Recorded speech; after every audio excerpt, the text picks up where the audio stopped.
Cry from a Far Planet by Tom Godwin.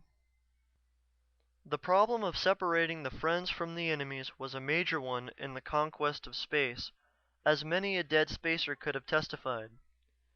A tough job when you could see an alien and judge appearances, far tougher when they were only whispers on the wind. A smile of friendship is a baring of the teeth. So is a snarl of menace. It can be fatal to mistake the latter for the former. Harm an alien being only under the circumstances of self-defense. Trust no alien being under any circumstances. From Exploration Ship's Handbook. He listened in the silence of the exploration ship's control room. He heard nothing, but that was what bothered him. An ominous quiet where there should have been a multitude of sounds from the nearby village for the view screen's audio pickups to transmit. And it was more than 6 hours past the time when the native, Thrun, should have come to sit with him outside the ship as they resumed the laborious attempt to learn each other's languages. The view screen was black in the light of the control room, even though it was high noon outside. The dull red sun was always invisible through the world's thick atmosphere, and to human eyes, full day was no more than a red-tinged darkness. He switched on the ship's outside floodlights, and the view screen came to a bright white life, showing the empty glades reaching away between the groves of purple alien trees. He noticed absently that the trees seemed to have changed a little in color since his arrival. The village was hidden from view by the outer trees, but there should have been some activity in the broad area visible to him. There was none, not even along the distant segment of what should have been a busy road. The natives were up to something, and he knew, from hard experience on other alien worlds, that it would be nothing good. It would be another misunderstanding of some kind, and he didn't know enough of their incomprehensible language to ask them what it was. Suddenly, as it always came, he felt someone or something standing close behind him and peering over his shoulder. He dropped his hand to the blaster that he had been wearing at all times and whirled. Nothing was behind him. There never was. The control room was empty, with no hiding place for anything, and the door was closed, locked by the remote control button beside him. There was nothing. The sensation of being watched faded, as though the watcher had withdrawn to a greater distance. It was perhaps the 100th time within 6 days that he had felt this sensation. And when he slept at night, something came to nuzzle at his mind, faceless, formless, utterly alien. For the past 3 nights, he had not let the blaster get beyond quick reach of his hand, even when in bed. But whatever it was, it could not be on the ship. He had searched the ship twice, a methodical compartment by compartment search that had found nothing. It had to be the work of the natives from outside the ship. Except, why, if the natives were telepathic, did one called Thrun go through the very weary pretense of trying to learn a mutually understandable form of communication? There was one other explanation, which he could not accept, that he was following in the footsteps of Will Garrett of Ship 9, who had deliberately gone into a white sun 2 months after the death of his twin brother. He looked at the chair beside his own, Johnny's chair, which would forever be empty, and his thoughts went back down the old bitter paths. The exploration board had been wrong when they thought the close bond between identical twins would make them the ideal 2-man crews for the lonely, lifetime journeys of the exploration ships. Identical twins were too close. When one of them died, the other died in part with him. They had crossed 1,000 light years of space together, he and Johnny. When they came to the bleak planet that he would name Johnny's world. He should never have let Johnny go up on the slope of the honeycombed mountain, but Johnny had wanted to take the routine record photographs of the black, tiger-like beasts, which they had called cave cats, and the things had seemed harmless and shy, despite their ferocious appearance. "I'm taking them a sack of food that I think they might like," Johnny had said. "I want to try to get some good close-up shots of them." 10 minutes later, he heard the distant snarl of Johnny's blaster. He ran up the mountainside, knowing that he was already too late. He found 2 of the cave cats lying where Johnny had killed them. Then he found Johnny, at the foot of a high cliff. He was dead, his neck broken by the fall. Scattered all around him from the torn sack was the food that he had wanted to give to the cats. He buried Johnny the next day, while a cold wind moaned under a lead-gray sky. He built a monument for him, a little mound of frosty stones that only the wild animals would ever see. A chime rang, high and clear, and the memories were shattered. The orange light above the hyperspace communicator was flashing, the signal that meant the exploration board was calling him from Earth. He flipped the switch and said, "Paul Jameson, Exploration Ship 1. The familiar voice of Brender spoke. "It's been a long time since your preliminary report. Is everything all right?" "In a way," he answered. "I was going to give you the detailed report tomorrow." "Give me a brief sketch of it now." "Except for their short brown fur, their natives are humanoid in appearance, but there are basic differences.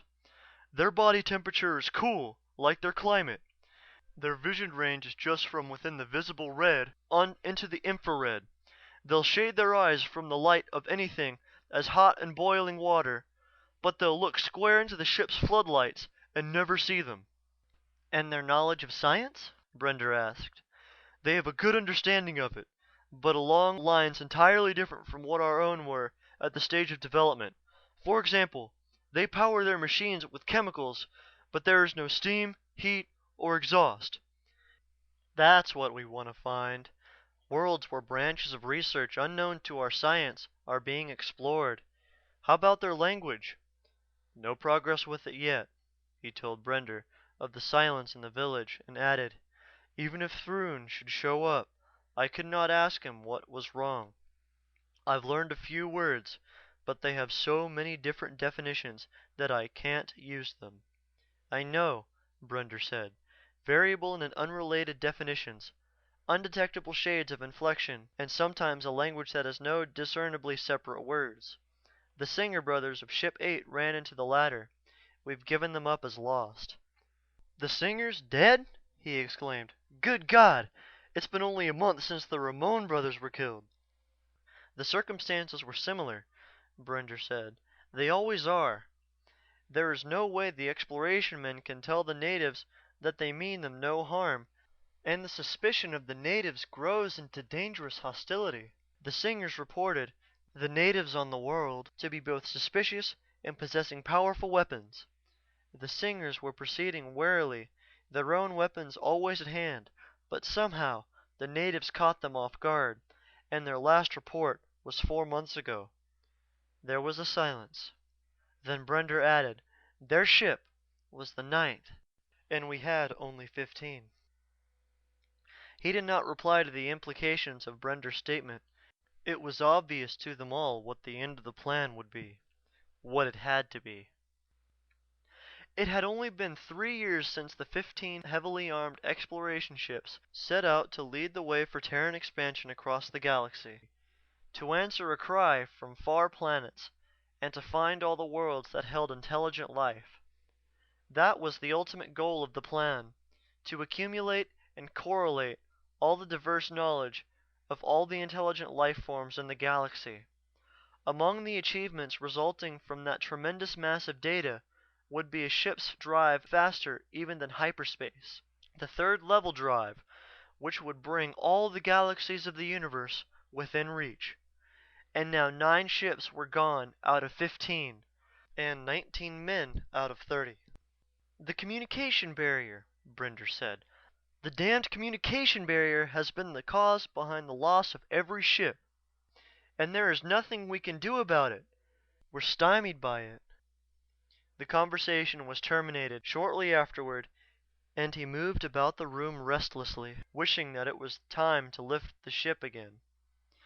With Johnny not there, the dark world was like a smothering tomb.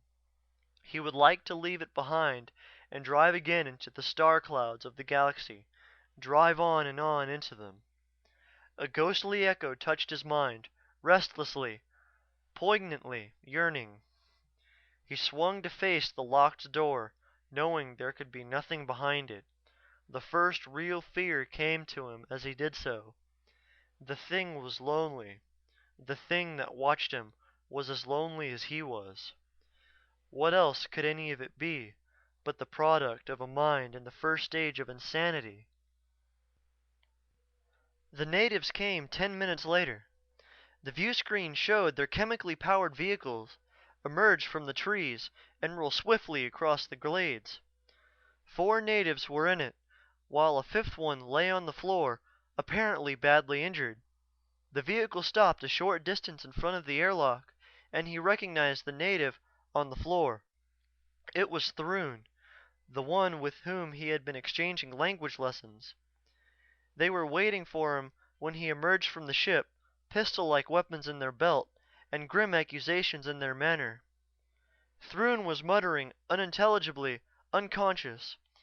His skin, where not covered by the brown fur, was abnormal in appearance. He was dying.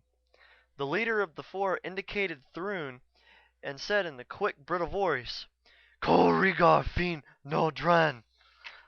Only the one word was familiar, "Ko," which meant you and yesterday, and a great many other things. The question was utterly meaningless to him. He dropped his hands a little nearer his blaster, and the leader spoke again, a quick succession of unknown words that ended with a harshly demanded "Crison!" Crison meant now, or very quickly. All the other words were unfamiliar to him. They waited, the grim menace about them increasing when he did not answer. He tried in vain to find some way of explaining to them he was not responsible for Throon's sickness, and could not cure it. Then he saw the spray of leaves that had caught on the corner of the vehicle when it came through the farther trees. They were of a deep purple color. All the trees around the ship were almost gray by contrast, which meant that he was responsible for Throon's condition. The cold white light of the ship's floodlights, under which he and Throon had sat for day after day, contained radiations that went through the violet and far into the ultraviolet. To the animal and vegetable life of the dark world such radiations were invisibly short and deadly. Throon was dying of hard radiation sickness. It was something he should have foreseen and avoided, and that would not have happened had he accepted old Throon's pantomimed invitation in the beginning to go with him into the village to work at the language study.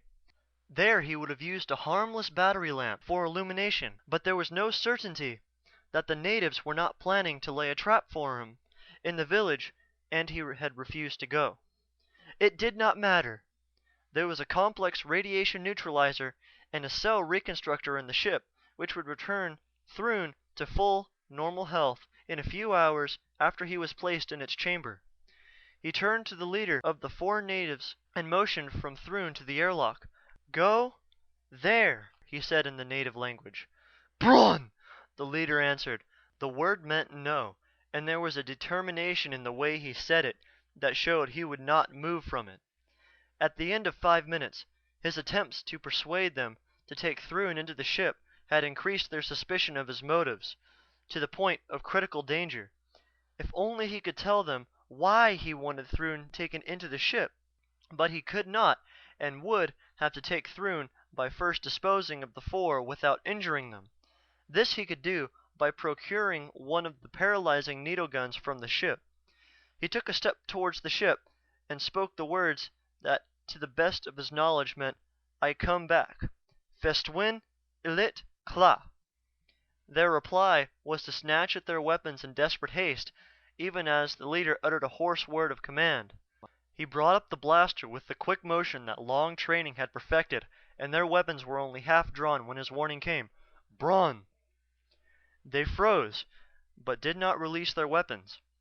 He walked backward to the airlock, his blaster covering them, the tensely waiting manner in which they watched his progress telling him that the slightest relaxation of his vigilance would mean his death. He did not let the muzzle of the blaster waver until he was inside the airlock and the outer door had slid shut. He was sure that the natives would be gone when he returned. And he was sure of another thing, that whatever he said to them, it was not what he had thought he was saying. He saw that the glade was empty when he opened the airlock again. At the same time, a bomb-like missile struck the ship just above the airlock and exploded with a savage crash. He jabbed the close button, and the door clicked shut barely in advance of 3 more missiles which hammered at the impervious armor. So that, he thought wearily, is that. He laid the useless needle gun aside. The stage was past when he could hope to use it. He could save Thrun only by killing some of the others, or he could lift the ship and leave Thrun to die. Either action would make the natives hate and fear Terrans, a hatred and fear that would be there to greet all future Terran ships. That was not the way a race gave birth to the peaceful galactic empire, was not the purpose behind the plan, but always, wherever the exploration men went, they encountered the deadly barrier, the intangible, unassailable communication barrier. With the weapons an exploration man carried in his ship, he had the power to destroy a world, but not the power to ask the simple questions that would prevent fatal misunderstandings. And before another 3 years had passed, the last exploration man would die. The last exploration ship would be lost. He felt the full force of hopelessness for the first time. When Johnny had been alive, it had been different. Johnny, who had laughed whenever the outlook was the darkest and said, "We will find a way, Paul." The thought broke, as suddenly, unexpectedly, he felt that Johnny was very near. With the feeling came the soft enclosure of a dreamlike peace, in which Johnny's death was vague and far away, only something that had happened in another dream. He knew, without wondering why, that Johnny was in the control room. A part of his mind tried to reject the thought as an illusion. He did not listen. He did not want to listen. He ran to the ship's elevator, stumbling like one not fully awake. Johnny was waiting for him in the control room, alive. Alive. He spoke as he stepped into the control room. "Johnny?" Something moved at the control board, black and alien, standing tall as a man on short hind legs. Yellow eyes blazed in a feline face. It was a cave cat, like the ones that had killed Johnny. Realization was a wrenching shock and a terrible disillusionment. Johnny was not waiting for him, not alive. He brought up the blaster, the dreamlike state gone. The paw of the cave cat flashed out and struck the ship's master light switch with a movement faster than his own. The room was instantly, totally dark. He fired, and a pale blue fire lanced across the room to reveal that the cave cat was gone. He fired again, quickly and immediately in front of him. The pale beam revealed only the ripped metal floor. "I am not where you think." The words spoke clearly in his mind, but there was no directional source. He held his breath, listening for the whisper of padded feet as the cave cat flashed in for the kill, and made a swift analysis of the situation. The cave cat was telepathic and highly intelligent and had been on the ship all the time. It and the others had wanted the ship and had killed Johnny to reduce opposition to the minimum. He himself had been permitted to live until the cave cat learned from his mind how to operate the almost automatic controls. Now He had served his purpose. You are wrong. Again, there was no way he could determine the direction from which the thought came.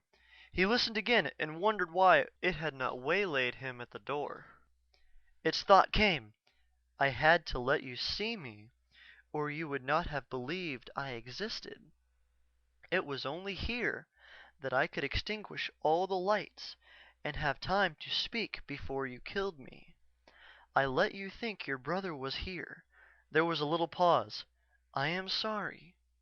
I am sorry.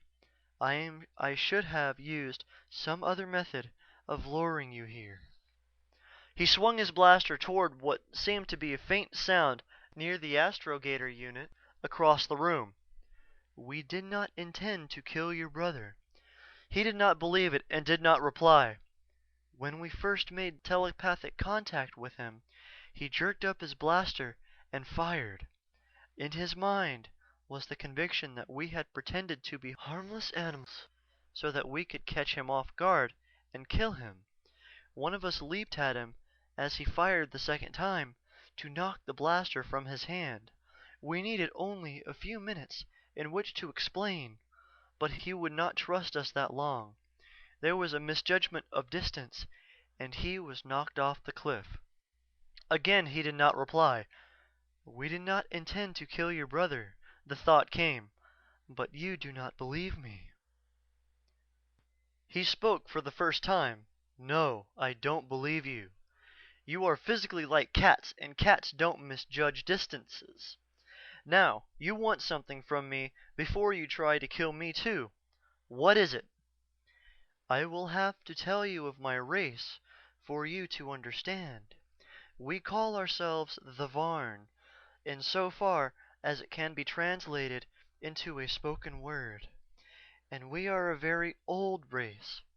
In the beginning, we did not live in caves, but there came a long period of time, for thousands of years, when the climate on our world was so violent that we were forced to live in the caves.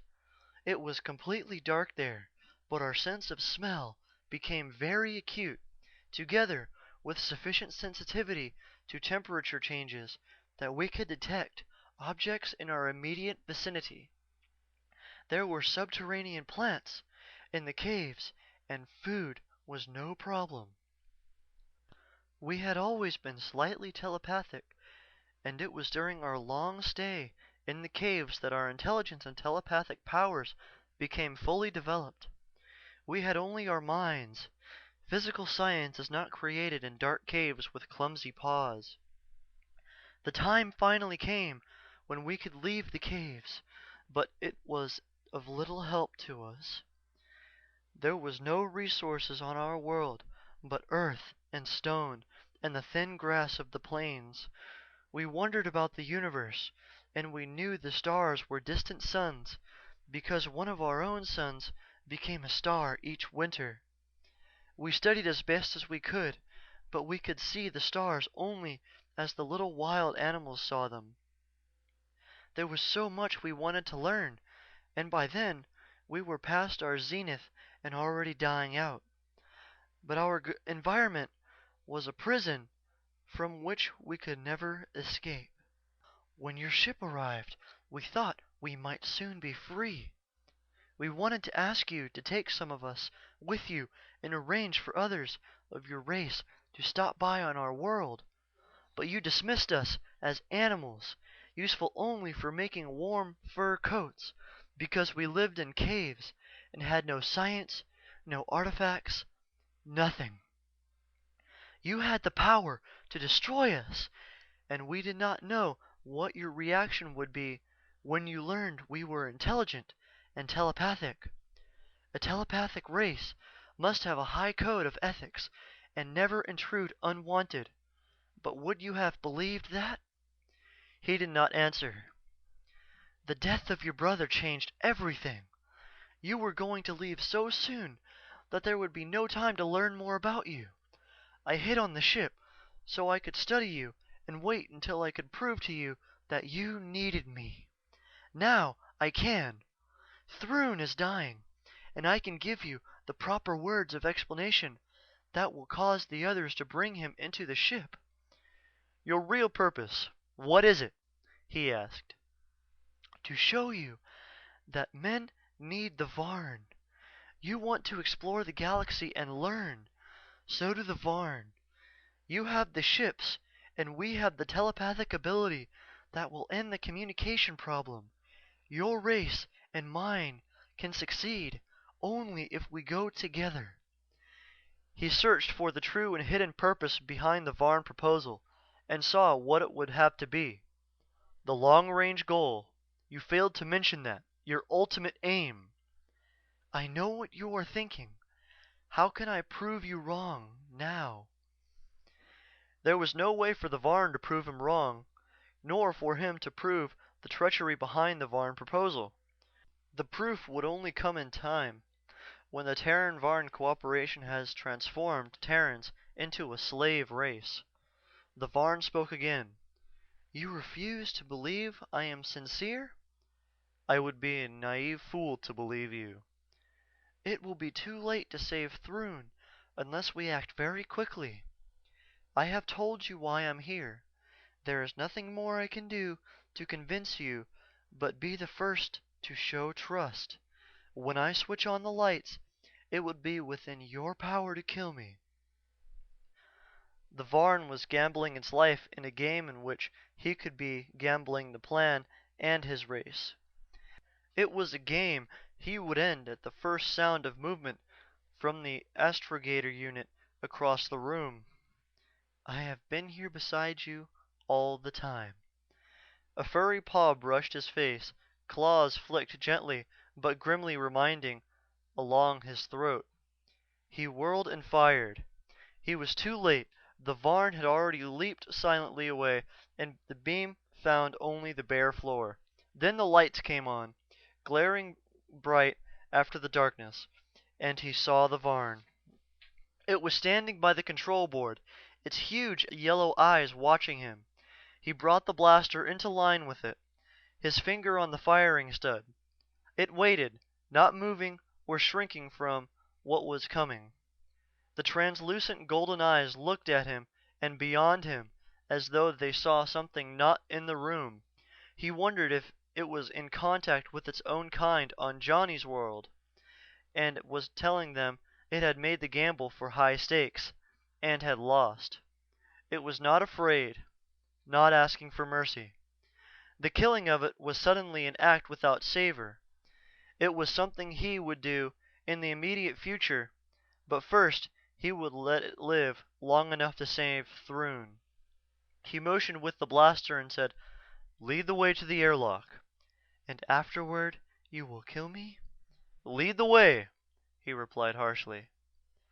It said no more but went obediently past him and trotted down the corridor like a great black dog. He stood in the open airlock, the Varn against the farther wall where he had ordered it to stand. Thrun was in the radiation chamber, and he had held his first intelligible conversation with the natives that day. The Varn was facing into the red-black gloom outside the lighted airlock, where the departing natives could be heard crossing the glade. Their thoughts no longer hold fear and suspicion, it said. The misunderstanding is ended. He raised the muzzle of the blaster in his hand. The black head lifted as the golden eyes looked up at him. "I made you a promise," he said. "I could demand none. I can't stop to take you back to your own world, and I can't leave you alive on this one. With what you've learned from my mind, you would have the natives build the Varn, a disintegrator-equipped space fleet equal to our own ships. We only want to go with you." He told it what he wanted it to know before he killed it, wondering why he should care. "I would like to believe you are sincere, and you know why I don't dare to. Trusting a telepathic race would be too dangerous. The Varn would know everything we knew, and only the Varn would be able to communicate with each new alien race. We would have to believe what the Varn told us. We would have to trust the Varn to see for us and speak for us and not deceive us as we went across the galaxy. And then, in the end, Terrans would no longer be needed except as a subject race. They would be enslaved. We would have laid the groundwork for an empire, the Varn Empire. There was a silence, in which his words hung like something cold and invisible between them. Then the Varn asked, very quietly, "Why is the plan failing?" "You already know," he said. "Because of the barrier. The communication barrier that causes aliens to misunderstand the intentions of the exploration men and fear them." "There is no communication barrier between you and I, yet you fear me and are going to kill me." "I have to kill you. You represent a danger to my race." "Isn't that the same reason why aliens kill exploration men?" He did not answer, and his thought came quickly. "How does an exploration man appear to the natives of alien worlds?" "How did he appear? He landed on their world in a ship that could smash it into oblivion. He stepped out of his ship carrying weapons that could level a city. He represented irresistible power for destruction, and he trusted no one and nothing. And in return, he hoped to find welcome and friendship and cooperation." "There," the Varn said, "is your true barrier. Your own distrust and suspicion. You yourselves create it on each new world.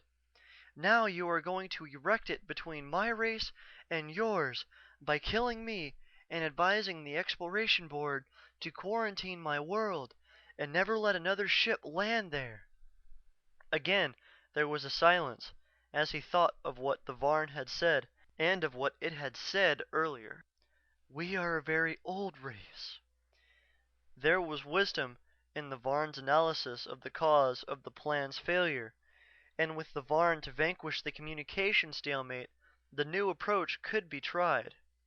They could go a long way together, men and Varn, a long, long way.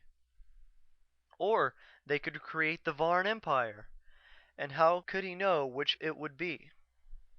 How could anyone know, except the telepathic Varn?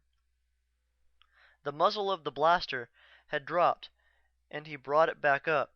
He forced the dangerous indecision aside, knowing that he would have to kill the Varn at once or he might weaken again, and said harshly to it, "The risk is too great. I want to believe you, but all your talk of trust and good intentions is only talk, and my race would be the only one that had to trust." He touched the firing stud as the last thought of the Varn came. "Let me speak once more." He waited, the firing stud cold and metallic under his finger. "You are wrong. We have already set the example of faith in you by asking to go with you. I told you we did not intend to hurt your brother, and I told you we saw the stars only as the little wild animals saw them. The years in the dark caves, you do not understand." The eyes of the Varn looked into his, and beyond him, beautiful, expressionless, like polished gold. "The Varn are blind." End of Cry from a Far Planet by Tom Godwin. Recorded by Bryden Jones, Waikoloa, Hawaii, on September 14th, 2008.